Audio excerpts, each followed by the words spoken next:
చూడండి, చిన్న చిన్న టిప్స్ అనేవి కొన్నిసార్లు పెద్ద పెద్ద సమస్యలను దూరం చేస్తాయి. ఈరోజు నేను చూపించే బ్లౌజ్ కటింగ్ కూడా చాలామందికి తెలియని చిన్న చిన్న టిప్స్ ఉన్నాయి. భుజాలు జారిపోవడం, ఫిట్టింగ్ సరిగ్గా రాకపోవడం, కటింగ్లో చిన్న చిన్న పొరపాట్లు రావడం, ఇలాంటి సమస్యలకి సొల్యూషన్ ఈ వీడియోలో ఉన్నాయి. కాబట్టి ఎక్కడ స్కిప్ చేయకుండా చివరి వరకు చూడండి. హాయ్ అండి అందరికీ, అందరూ ఎలా ఉన్నారండి? బాగున్నారా? ఇక్కడ ముక్కలు ఏ విధంగా వేసాను చూసారు కదా. కలిసి ఉన్నది మన వైపుకి, విడిగా ఉన్నది అటువైపుకి ఫోల్డింగ్ చేశాను. ముక్క కింద కట్ చేస్తున్న పావించు కూడా మనం హెచ్చు తగ్గులు కట్ చేస్తామే అది. అలాగే ఒక పావించు నడుము పట్టి తిరిగి వేసుకోవడానికి ఒక 6 ఇంచు మాత్రం ఈ బ్లౌజ్ హైట్ పెంచమంది ఆవిడ, అందుకని ఆ లైన్ గీసాను. ఓకేనా? మనం ఇప్పుడు లాగానే ఆది బ్లౌజ్ని ఏ విధంగా ఫోల్డింగ్ చేసేసి నీట్గా ఇలా పట్టుకుని లాగి ఇక్కడ హైట్ మార్కింగ్ చేసేయాలి. హైట్ మార్కింగ్ ఎక్స్ట్రా పావించి తీసుకోవాలి షోల్డర్లు కుట్టుకోవడానికి. నెక్స్ట్ వచ్చేసి మెడని డ్రా చేసేయాలి. చూడండి, ఇది మనకి నెక్లెస్ మెడ లాగా ఉంది కదా, అదే వి మెడలా ఉంది కదా, అలాగే డ్రా చేసే మెడ ఎంత ఉందో అంతా క్లియర్గా డ్రా చేశారనుకోండి, మీకు ఫిట్టింగ్ కుట్లు వంకరలు రావని మీకు స్టిచ్చింగ్లో చాలాసార్లు చెప్పాను అండ్ కటింగ్లో కూడా చెప్తున్నాను. మీరు మెడ ఎంత ఉందో అంత డ్రా చేయండి. కట్ చేయక ముందే మీరు ఒకసారి కొలుచుకున్నాకే కట్ చేయండి. మెడ సంకలో కూడా ఈ రెండు విషయాలు మర్చిపోవద్దు. షోల్డర్ దగ్గర ఖర్చుతో పలంగా మార్కింగ్ చేశాను, అలాగే సంక ఎత్తు దగ్గర పైకి ఖర్చుతో పలంగా కిందకి ఒక డ్రా చేశాను అండ్ 2 ఇంచులు ఎక్స్ట్రా ఖర్చుకి మార్కింగ్ చేశాను. ఓకేనా? ఇక్కడతోటి మనకి మార్కింగ్లు అయినా చంకకి మనం ప్రింట్ తీసేస్తున్నాం కదా. ఇదిగోండి, ఇక్కడ మన కుట్టు ఉంటుంది, చంక అండ్ బ్యాక్ జాయిన్ చేసిన కుట్టు మీద ఒక లైన్ డ్రా చేసేసుకుని దాని మీద పెట్టి ప్రింట్ తీసేసి చంక ఒకసారి కొలిచేసుకుని మెజర్మెంట్ కరెక్ట్గా వచ్చిందా లేదో చూద్దాం. ఇలా మార్కింగ్ చేస్తున్నప్పుడు ఇబ్బందిగా ఉంటే ఒకటి తీసేయండి, ఒక భాగాన్ని తీసేసి ఒక భాగాన్ని పెట్టి నీట్గాను ఒకసారి అదిమితే కింద మనకి లైన్ పడింది.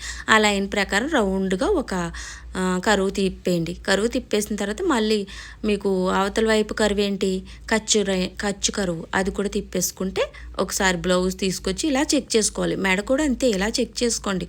బ్లౌజ్ పెట్టి చిన్నదవుతే పెంచుకోవాలి మీరు. ఓకేనా? ఇక్కడ చూడండి, ఎక్కువ వచ్చేసింది అంటే 2 గీతలు ఎప్పుడు ఎక్కువ వచ్చేస్తుంది. 2 గీతలు ఎక్కువ వచ్చింది కాబట్టి మధ్యలోంచి మనం లైన్ని పైకి పెంచాలి. ఇది ప్రతి కటింగ్ వీడియోలోనూ మీకు చెప్తాను. ఇలా లెవెల్ చేసుకోవాలి చంకను. ఓకేనా? ఇక్కడ ఎంత అయితే పావించి ఎక్కువ వచ్చిందో ఆ ఎక్కువని ఇక్కడ పైన డ్రా చేయాలి. ఓకేనా? ఎక్కువ వచ్చింది కదా ఒక పావించు, దాన్ని పైన డ్రా చేసి ఇప్పుడు లైన్స్ని మధ్యలోంచి పై గీతకు కలపండి ఫస్ట్ లైన్ని. అండ్ పైన ఉన్న ఖర్చు లైన్ని మనం పెంచిన పావించు గీతకి ఇలా కలిపేయండి. అప్పుడు మీకు చంక క్లియర్గా సరిపోద్ది. ఇప్పుడు మనం ఆది బ్లౌజ్ తోటి మరోసారి చెక్ చేద్దాం. ఒకవేళ తక్కువ వచ్చిందనుకోండి, తక్కువ వచ్చినప్పుడు కిందకి జరుపుకోవాలి ఒక పావించు. ఓకేనా? తక్కువ వచ్చినప్పుడేమో టైట్ పట్టేస్తుంది చంక, ఎక్కువ వచ్చినప్పుడేమో ముడతలు కుచ్చులు లూజులు వచ్చేస్తాయి. అందుకే ఈ చంక పర్ఫెక్ట్గా ఉంటేనే చంక దగ్గర ముడతలు టైట్ పెట్టడాలు రావు. కాబట్టి ఇది క్లియర్ చేసుకోవాలి. మీ ఆది బ్లౌజ్కి ఎంత ఉందో చంక అంతవరకు వచ్చే వరకు కూడా మీరు అడ్జస్ట్ గీతలు గీసుకున్నాకే చంకని కట్ చేయాలి. అలాగే మెడ కూడా అంతే. మెడ చూడండి, ఇదేంటి మీకు ఖర్చు లైన్ ఎదరికి ఒక పావించు, ఇది మనమే పెట్టుకోవాలి. బ్లౌజ్ కుట్టేసి ఉంటుంది కాబట్టి పెట్టుకోవాలి. ఇక్కడ ఒక ఇంపార్టెంట్ విషయం చెప్పాలి మీకు. ఇక్కడ చూడండి 2 ఉంది ఈ పక్క మెడ. ఈ బ్లౌజ్ గలావిడ ఇది జారుతుందని నాకు చెప్పలేదు, కానీ ఇక్కడ 2 ఉంది. భుజాలు జారే వాళ్ళు ఇలా చేయండి. 2.5 ఉన్నప్పుడు 2.25 పెట్టుకోండి, అంటే పావించి తగ్గించేయండి. ఒకవేళ 2.25 ఉందనుకోండి, అసలు ఓ పావించి తగ్గించేసి 2 చేసుకోండి. అలా చేయడం వల్ల మీకు భుజాలు జారే ఛాన్సు కటింగ్లోనే కట్ చేసినట్టుగా ఉంటుంది. కాబట్టి మీకు స్టిచ్చింగ్లో మీరు ఎలా కుట్టినా భుజాలు జారే సమస్య ఉండదు. బ్లౌజులకి ఎంత అందమైన బ్లౌజ్ అయినా సరే భుజాలు జారుతుంది అనుకోండి, మీరు అన్ని చోట్ల మంచిగా కుట్టి కట్ చేసినా కానీ ఈ భుజాలు జారే దగ్గర మాత్రం మీరు ఎంత అందంగా కుట్టిన భుజాలు జారుతుందంటే కట్టుకున్న వాళ్ళకి చాలా ఇబ్బందిగాను, చిరాగ్గాను, అన్కంఫర్ట్గాను చాలా ఫీల్ అవుతూ ఉంటారు. కాబట్టి మీరు కటింగ్లోని ఇలా చక్కగా చిన్న చిన్న టిప్స్ ఫాలో అవ్వండి దయచేసి. పక్క మెడ మీద ఆధారపడి ఉంటుంది ఎప్పుడు కూడా భుజాలు జారే సమస్య బ్లౌజులకి. ఇది మాత్రం ఖచ్చితంగా గుర్తుపెట్టుకోవాలి. అది కాకుండా చిన్న చిన్న టిప్స్ ఏంటంటే 2 గీతలు అన్నట్టు పావించి కూడా కాదు, ఇదిగోండి ఇలాగా 2 గీతలు అన్నట్టు ఆ క్లాత్ అలా తీసేసామనుకోండి మెడల వైపు క్లాత్, అప్పుడు భుజాల దగ్గర పట్టుకుని ఉంటుంది. ఇవి చిన్న చిన్న టిప్లే, కానీ మెయిన్ టిప్ ఏంటి మీకు, పక్క మెడ మీకు ఎక్కువ ఉన్నది తగ్గించాలి. భుజాలు జారుతుంది బ్లౌజ్ అని చెప్పినప్పుడు ఖచ్చితంగా తగ్గించాలి. అలాగే మీరు బ్యాక్ ఇలాగ 1 పావించు ముక్క తీసేయాలి ఈ సైడు. ఇలా చిన్న చిన్న టిప్స్ ఉపయోగించడం వల్ల ఏమవుద్దంటే అక్కడ ఉన్న సమస్య పోతుంది.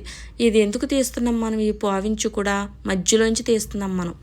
అది క్రాస్గా తీసేయడం వల్ల ఇక్కడ ముడతలు వచ్చేస్తాయి చాలామందికి నడుము దగ్గర. ఆ ముడతలు కొంచెం తగ్గించే అవకాశం ఉంటుంది ఈ పావించు వల్ల. ఓకేనా, ఇలా తీసుకోవాలి. బ్యాక్ని ఇలా తీసుకున్నాక ఫ్రంట్కి అయితే వెళ్ళిపోదాం. ఫ్రంట్కి అయితే ఎప్పుడు కూడా క్రాస్ వేయాలి, ఎందుకంటే క్రాస్ బ్లౌజ్ కాబట్టి ఇది నిదానం వేయకూడదు. ఓకేనా, ఇక్కడ ఉన్నాయి కదా మెడముక్కలు, ఈ మెడముక్కల్ని కట్ చేసేస్తాను. ఇవి ఎందుకు ఉపయోగిస్తాను మీకు చెప్పాను కదా, ఒక పట్టి తాళ్ళు పట్టికి ఉపయోగిస్తాను. ఓకేనా, ఇదిగోండి ఇక్కడ చూడండి, ఇక్కడ మనం బ్యాక్ తీసాం. ఇప్పుడు ఈ బ్లూ కలరు పొడవు తక్కువ ఉందని పక్కన పెట్టాను, తర్వాత కట్ చేస్తాను. రెండు ఒకసారి కట్ చేస్తే సరిపోదు మొక్క, ఇది పెద్దగా ఉంది కాబట్టి ఇది కట్ చేసేస్తున్నాను. ఓకేనా, దీని మీద దాని కలర్ కాకుండా బ్లూ వేస్తున్నాను మీకు కనపడుతుందని. ఇక్కడ టక్స్ లోపలికి రాకుండా చూసుకోవాలి.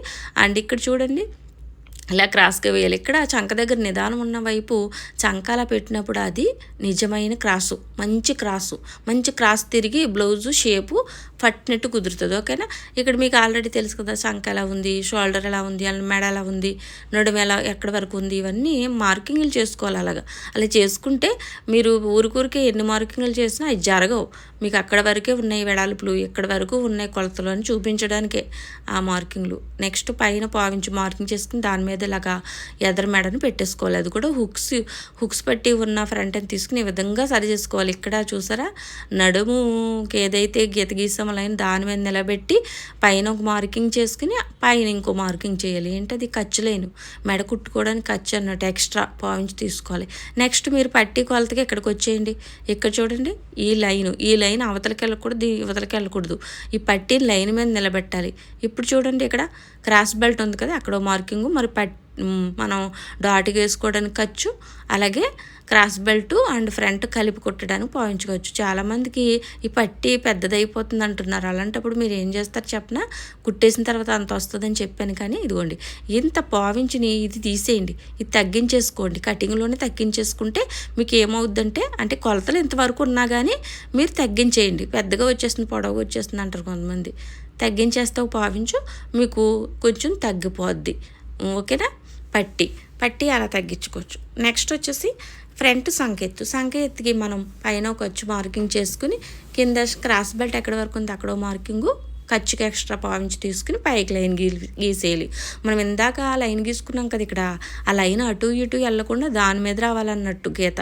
అప్పుడు ఆ వెడల్పు, మీ బ్లౌజ్ వెడల్పు పర్ఫెక్ట్గా ఫ్రంట్ బ్యాక్ ఉన్నట్టుగా ఉంటుంది.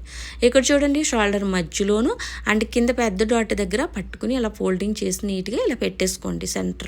నీట్గా ఇలా సెంటర్లో పెట్టేసుకున్నాక ఇక్కడ చూడండి, క్రాస్ బెల్ట్ ఉంది, ఇక్కడ కుట్టు ఉంది చూసారా, పెద్ద డాట్ దగ్గరికి కుట్టు, పెద్ద డాట్ కింద అన్నమాట ఒక మార్కింగ్, కిందకి పావించి ఎక్స్ట్రా ఖర్చు మార్కింగ్ చేసుకోవాలి. ఇలా ఖర్చు మార్కింగ్ అసలు వదలకూడదు. ఇదేంటి మనకి సాతి పొడవు అండ్ పట్టి కొలత అండ్ సంక ఎత్తి మూడు కూడా ఖర్చులు మూడింటికి ఉన్నాయి చూసారా, ఖర్చు లైన్లు ఖర్చుకి కలిపేయండి. ఇది పై లైన్కి అదనమాట, పై లైన్కి కింద లైన్లు మళ్ళీ కింద లైన్లకి, ఇది ఖర్చులతో పలంగా అసలు లైను ఖర్చు లైన్ కుట్టేసిన తర్వాత అసలు లైన్ మీదకి వెళ్తుంది. ఇది ఫ్రంట్కి మనం సంకలోదు కంపల్సరీ తీయాలి కదా, 2 ఇంచులు వదిలేయండి. 2 ఇంచులు వదిలేసి పైన కూడా 1 ఇంచు వదిలేయండి. 1 ఇంచు వదిలేసి సెంటర్లో, ఈ రెండింటి సెంటర్లో ఓ మార్కింగ్ చేసి ఎదరికి లోపలికి 6 ఇంచు మార్కింగ్ చేసి అటు ఇటు క్రాస్గా తిప్పాలి. మీరు కరువులు అంటారు వీటిని. ఏంటి క్రాసు అంటే వంకరగా వచ్చేదాన్ని అర్ధచంద్రాకారం అంటారు కదా, సందమామని, అలా వంకర వచ్చేదాన్ని మీకు కరువు అంటారనమాట. ఇక్కడ చూడండి, ఇక్కడ మీరు ఫ్రంట్ మెడ ఉంది కదా, ఫ్రంట్ మెడని ఇలా చిన్న క్రాస్ ముక్క తీసేయాలి. ఇదో చిన్న టిప్పు. ఇలా క్రాస్ ముక్క తీసేయడం వల్ల మెడ పెద్దదైపోదు, సాగినా కానీ మీకు ఇక్కడ అణిచి పెట్టేస్తుంది అన్నట్టు. పైన షోల్డర్ దగ్గర తీసినట్టు సేమ్ మెడని ఇలా క్రాస్గా పావించి తీసేయాలి. పావించి కూడా లెక్కకు రాదండి, ఇది 2 గీతలు 3 గీతలు ఉంటుంది అంతే. ఓకేనా, అలాగన్నట్టు. నెక్స్ట్ వచ్చేసి ఇక్కడ 6 ఇంచు పెంచుతున్నాను చూడండి. నేను ఎప్పుడు పెంచను, కానీ ఇది ఎందుకు పెంచుతున్నానంటే ఇది కూడా చిన్న టిప్పు. ఇలాంటివి వదిలిపెట్టకుండా పర్ఫెక్ట్గా రావట్లేదు మాకు బ్లౌజులు అనుకున్న వాళ్ళు ఈ చిన్న టిప్పులు అసలు వదిలిపెట్టద్దు. ఇలా 6 ఇంచు పెంచి ఇలా క్రాస్గా దింపండి. అప్పుడు మీకు ఫ్రంట్లో బాగా గ్యాప్ వచ్చేస్తుంది అన్న వాళ్ళకి రావు.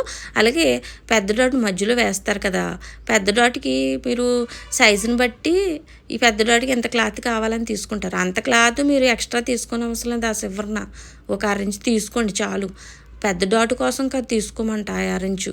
మీకు మధ్యలో గ్యాప్ వచ్చేస్తుందండి కుట్టేసిన తర్వాత ఫ్రంట్కి 2 ఫ్రంట్లకి అంటున్నారు. అలాంటప్పుడు మీకు లెవెల్ అవ్వడం కోసమే 6 ఇంచు. ఓకేనా, అలా తీసుకోవాలి. అలాగే పట్టీ కుడతాం కదా మనం, పట్టీకి కూడా ఎక్స్ట్రా తీసుకోవాలి. తెలుసా మీకు, పట్టీ తిరగవేయడానికి 1/4 ఇంచు ఎక్స్ట్రా తీసుకోవాలి. అసలు ఇవన్నీ మెయింటైన్ చేస్తే అవి రాకుండా ఉంటాయి. కానీ మెయింటైన్ చేయకపోయినా నేను చాలా సంవత్సరాల నుంచి కుడుతున్నాను, మంచిగానే కుదిరితే నాకు ఎక్కడ కంప్లైంట్లు ఇవ్వరు. కానీ కొత్తగా నేర్చుకునే వాళ్ళకి అన్నీ వివరంగా ఉండాలి. ఇది చూడండి, ఇది ఏంటనుకుంటున్నారు? ఈ మొక్క సంక దగ్గర వచ్చిన ముక్కని మీరు అలాగా క్రాస్ ముక్కల కింద తీసేసుకోండి. క్రాస్ ముక్కలు ఎక్కడ తీయాలబ్బా అనుకుంటారు కొత్తవారు. అలా తీసేసుకుంటే మీకు ఇబ్బంది ఉండదు. నెక్స్ట్ వచ్చేసి బ్యాక్కి తీసాం కదా 1/2 ఇంచు, మనం మళ్ళీ ఫ్రంట్కి కూడా తీయాలంటే ఫ్రంట్కి కూడా తీయడం మంచిదే. ఈ భుజాలు జారిపోతున్నాయని కంప్లైంట్ ఇచ్చిన వాళ్ళకి ముఖ్యంగా ఫ్రంట్కి బ్యాక్ తీసేయండి. ఎందుకంటే ఇక్కడ మెడ తక్కువగా అవుతుంది అన్నట్టు, చిన్నది అవుతుంది అన్నట్టు. చిన్నదంటే మరీ చిన్నది అయిపోదు, క్రాస్లో కొంచెం మీకు నొక్కు పెట్టినట్టు ఉంటుంది క్రాస్లో తీయడం వల్ల. ఓకేనా. నెక్స్ట్ వచ్చేసి హ్యాండ్స్ కటింగ్ చాలా ఈజీయే. చూడండి, ఫోల్డింగ్ చేసి కింద 1/4 ఇంచు ఖర్చుకి పక్కకు తీసేయాలి. నెక్స్ట్ 1 ఇంచు వరకు మార్కింగ్ చేసుకుని ఉంచుకోవాలి. ఎందుకంటే మనం పట్టి కుట్టుకోవడానికైనా ఉంటుంది, కింద మనం చేతికుట్లు వేసుకోవడానికి ఉంటుంది, పట్టి లోపలికి వెళ్ళడానికి. ఇక హైట్ అయితే 1/4 ఇంచు ఖర్చుతోటి మెజర్మెంట్ చేసేసుకోవాలి. నెక్స్ట్ వచ్చేసి సంక ఎత్తు, హ్యాండ్ సంక ఎత్తు కూడా మీ కుట్టు పైన మార్కింగు, ఆ పైన మార్కింగ్ ఖర్చుతో పడంగా. చెయ్యి చివరి కొలత ఇది, చెయ్యి చివరి మార్కింగు, 2 ఇంచులు ఎక్స్ట్రా మార్కింగు. ఇక్కడ ఒక విషయం చెప్తాను చూడండి, హ్యాండ్కి సంకల ముక్కలు ఇయ్యే మనం ఇందాక కట్ చేస్తామే అయ్యే. ఇలా ఎందుకు పెడుతున్నాను చూసారా, ఇక్కడ తక్కువైందని ఇప్పుడే తెలిసిపోద్ది కటింగ్లో. ఎందుకంటే 2 ఇంచుల అవతలు ఉన్న ఖర్చు ఇదిగోండి చూపిస్తాను ఉండండి. ఇలా లైన్ గీసేసి 2 ఇంచులు మనం పెట్టాం కదా ఎక్స్ట్రాకి, మరి ఇదిగోండి ఇలా వెళ్తుంది లైన్. అప్పుడు తక్కువైంది కదా, అక్కడ మొక్కలు కలుస్తాయి అన్నట్టు. ఇప్పుడు అర్థమైందా మీకు? ఇక్కడ వరకు చెయ్యి ఉందిలేండి, అది ఎక్స్ట్రా. ఈ 2 ఇంచులు కూడా ఎక్స్ట్రాలోనే మీరు అతికిన మొక్కలు ఉంటాయి. ఓకేనా, మీరు అతికిన సంక మొక్కలు ఉంటాయి. ఎందుకంటే బ్లౌజు పెద్ద సైజ్ అయ్యుండి వెడల్పు ఉంటే, బ్లౌజు వెడల్పు తక్కువ ఉంటే బ్లౌజు మొక్కకి ఖచ్చితంగా సంకలో మొక్కలు పడతాయి. నెక్స్ట్ వచ్చేసి చెయ్యి హైట్ నుంచి ఎదరకు మార్కింగ్ చేసేసుకుని 1.5కి ఎదరకు మార్కింగ్ చేయండి. ఈ 1.5 కార్నర్లోంచి మీకు కరువు దిగాలి. ఏంటి కరువు అంటే ఏంటి చెప్పాను కదా ఇంతకు మీకు, వంకరగా చూడండి, ఇలాగా కరువు ఇలా తిప్పాలి. కరువు తిప్పడాలో నేర్చుకోవాలండి కొంచెం. అందుకనే టైలరింగ్ చేసే వాళ్ళకి కొంచెం డ్రాయింగ్ స్కిల్స్ ఉంటే చాలా మంచిది. ఎక్కడెక్కడ ఏలాగా కరువులు తిప్పాలనేది మీకు చక్కగా చేయి తిరుగుతుంది అన్నమాట. ఈ కరువు తిప్పడానికి నేర్చుకున్న కొత్తలో మేము నా అవస్థలు పడేవాళ్ళం, అసలు వచ్చేది కాదన్నమాట. చూడండి, ఈ విధంగా కరువు తిప్పేసుకుంటే హ్యాండు చక్కగా వచ్చేస్తుంది. ఏం మన సంకలో ముక్కలు అతికేవి. ఇక మనం తీసేది ఏంటి, ఇంకా క్రాస్ బెల్ట్కి కిందో లైన్ ఎదరో లైన్ గీసుకోవాలి. ఈ లైన్లు ఏంటి, ఈ ఖర్చులు వదిలేసి కార్నర్లో పెట్టేసి మార్కింగ్లు చేసుకోవడమే ఖర్చులతో పళంగా. ఓకే, వీడియో ముగించే ముందు ఒక చిన్న విషయం చెప్పాలండి మీకు. యూట్యూబ్ నాకు చాలా క్రితమే థ్యాంక్స్ అనే ఆప్షన్ ఇచ్చింది, చాలామందికి ఇస్తుంది. కానీ నేను ఇప్పటి వరకు అసలు ఉపయోగించలేదు దాన్ని, మీకు ఎప్పుడు ప్రత్యేకంగా చెప్పలేదు. కానీ ఇప్పట్లో చాలామంది ఆ ఆప్షన్ ద్వారా వాళ్ళ ప్రేమను తెలియజేస్తున్నారు. నిజంగా మీ సపోర్ట్ చూసినప్పుడు చాలా ఆనందంగా ఉంటుంది. నేను చేసే ప్రతి వీడియో వెనక నా సమయము, నా అనుభవము మీకు ఉపయోగపడతాయని ఉంటుంది ఎప్పుడు నా మనసుకి. అయితే ఆ ప్రయత్నాన్ని మీరు గుర్తించి ఇంత ప్రేమ చూపించినందుకు నాకు చాలా హ్యాపీ అనిపించింది. నా వీడియోలు మీకు ఉపయోగపడతాయి అనిపిస్తే వీడియో కింద ఉన్న సూపర్ థ్యాంక్స్ ద్వారా మీ ప్రేమను తెలియజేయచ్చు. చేయలేకపోయినా ఎలాంటి బాధ లేదండోయ్. మీ లైక్, మీ కామెంట్, షేరు, సబ్స్క్రైబ్ కూడా నాకు చాలా పెద్ద బహుమతులే. నా ప్రయాణంలో నాతో పాటు ఉన్న ప్రతి ఒక్కరికి నా హృదయపూర్వక ధన్యవాదాలు చెప్పుకుంటున్నాను. మీ ప్రేమే నాకు అసలైన బలం అండి. ఏమంటారు? మరి మరో మంచి వీడితో మళ్ళీ కలుద్దామండి. బాయ్.